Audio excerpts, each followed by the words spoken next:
Un pas de côté, la capsule d'essence de la danse pour éclairer chaque épisode.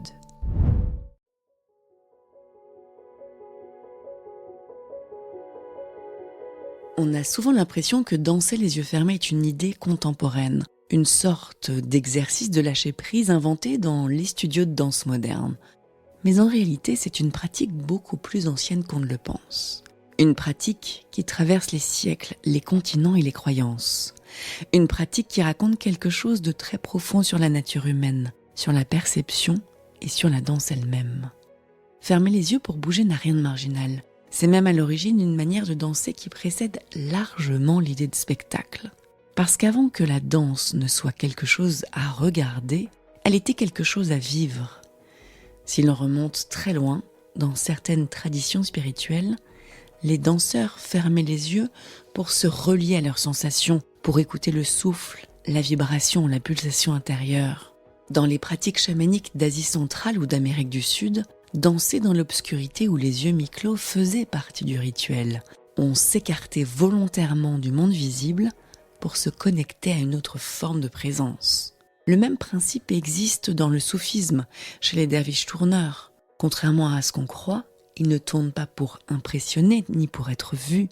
Ils tournent pour entrer dans un état modifié de conscience. L'œil se détache du monde, le corps prend le relais. La vision extérieure laisse la place à une vision intérieure. Et dans certains rituels africains, polynésiens ou amérindiens, fermer les yeux pendant la danse permettait de ressentir la terre, le sol, la pulsation commune, plutôt que de se laisser distraire par l'extérieur. Fermer les yeux, c'est enlever ce qui juge, ce qui analyse, ce qui compare. C'est renverser la hiérarchie. Le regard n'est plus le maître du mouvement. C'est le corps qui décide. C'est la sensation qui guide. C'est le rythme, la chaleur, le souffle. Ce geste très simple, fermer les yeux, est en réalité l'un des outils les plus puissants pour accéder à une danse instinctive, intuitive, brute. Une danse qui n'a pas besoin d'être correcte, une danse qui n'a pas besoin d'être vue.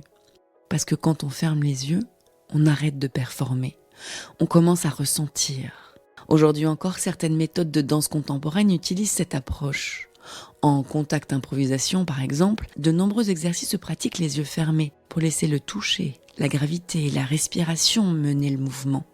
En body-mind centering, on danse aussi avec l'intérieur du corps. On écoute les os, la peau, les organes.